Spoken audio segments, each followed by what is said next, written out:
Aries rising хоньны мандалд орны тухай товчхон ярьж өгье. Хоньны мандалд нэгдүгээр гэр дээр хонь байгаа учраас түүний өнгөтөр тухайн хүний мандалд орны хонь болж байгаа гэсэн үг ээ. За тэдгээр хүмүүс нь Марсаар удирдуулдаг учраас маш их энергитэй, маш их тийм эрэгтэй энергитэй те хүчтэй, хүчрхэг fire sign шүү дээ. Хоёрдугаар гэрийг бодвол мөнгөний гэр гэдээ ойлгочих хэрэгтэй. Үн цэний гэр гэсэн үг. Альваад бид нэр ямар юмд үн цэн өгдөг вэ гэдэг тухай харуулна. Хоньны мандалтай ордог хүмүүс юмыг маш ямар нэг юм хийхэд тэр түүний үр дүнг хурдан ирнэ гэж өрдөөсөө боддоггүй.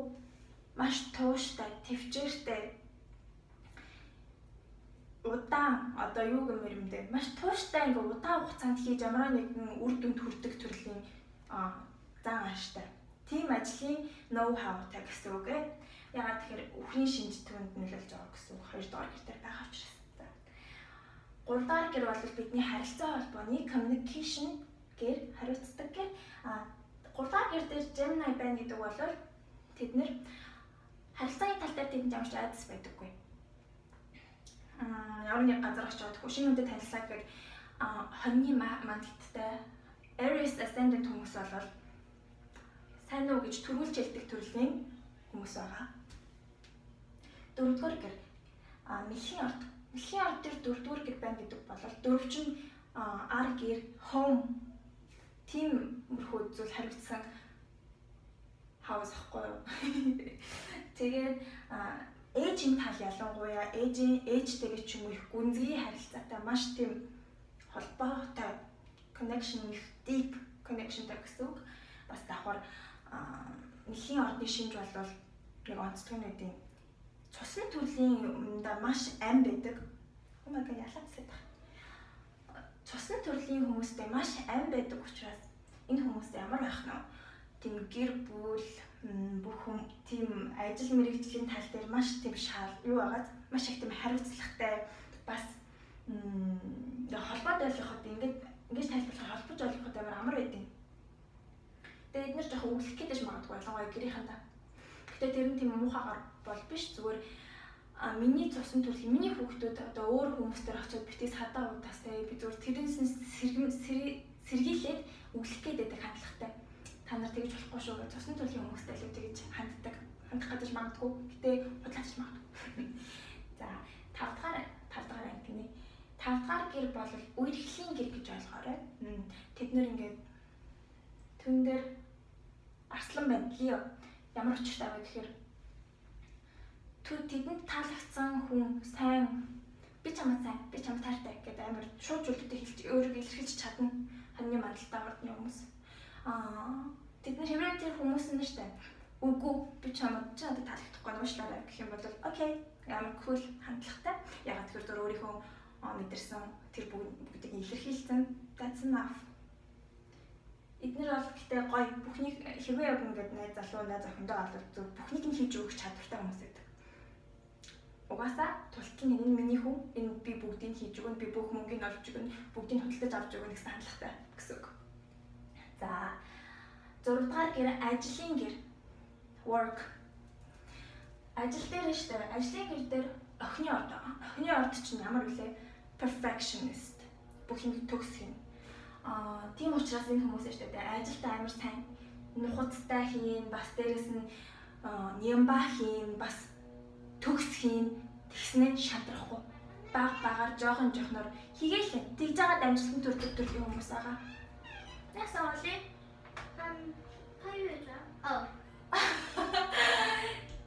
За 7 дугаар гэр болохоор бидний амьдралын хамтрагч партнер нэг партнераа сонгох дээр ямар хандлагатай байдаг вэ гэсэн гэрэлтэй эхнэр нөхөр ажлын бизнес партнер тиймэрхүү Libra жинлүүр агаад жинлүүр чинь бүх юмний тэнцвэрийг барих гэдэг хичээдэг хүмүүс. Жинлүүрийг тэр хэрээрээ хүмүүстэй нэг ялгуулж бол харьцдаггүй. Ирэх тэгш ингээ харилцааг бий болгодог. Бас давхар тэр хэрээрээ өөрийнхөө хэмжээний өөрийнхөө левелд таарсан хүнтэй л харьцах гэдэг бас хандлага байгаа.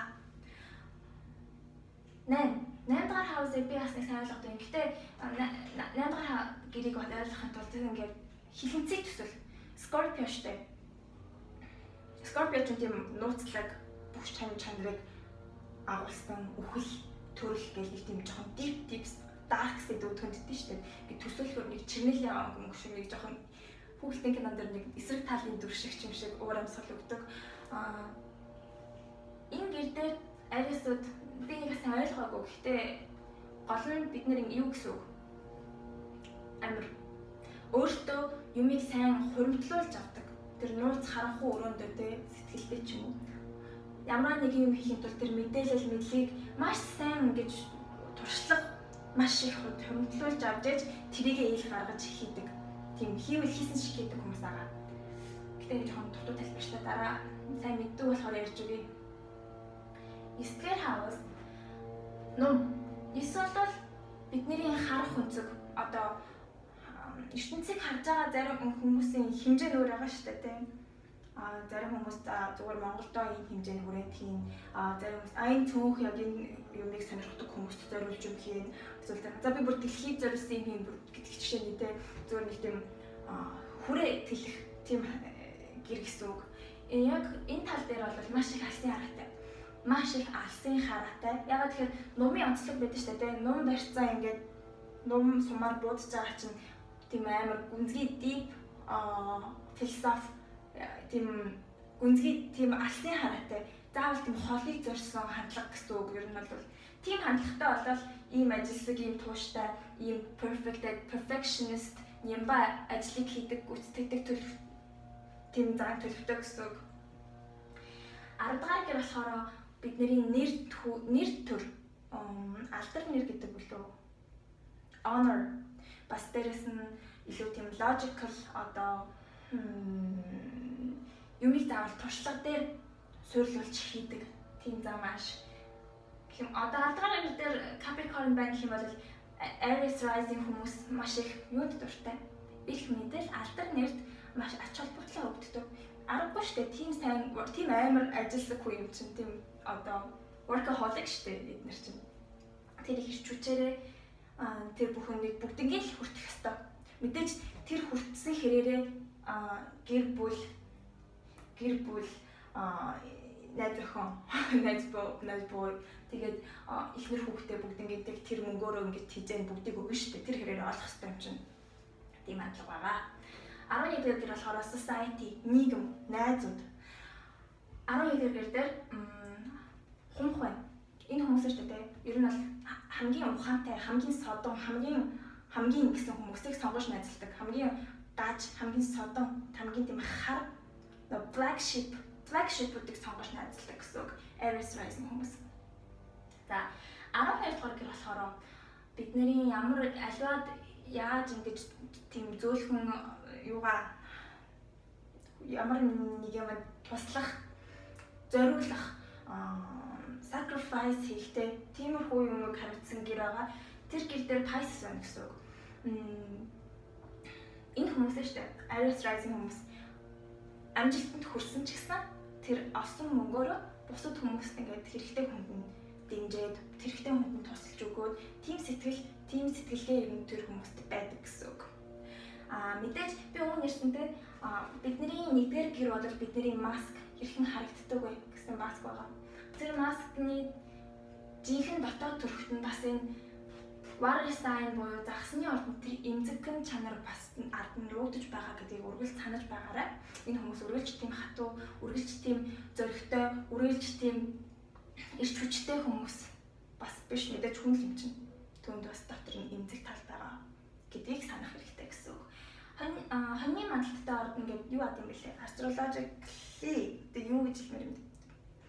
Толгой хариуцдаг. Ямар хэцүү ярьд юм бэ? Толгой хариуцдаг болохоор толгой өвдөх магадaltaй. Хоньны мандалттай ордтой хүмүүс. Тэгээд бас их хурдан алхдаг.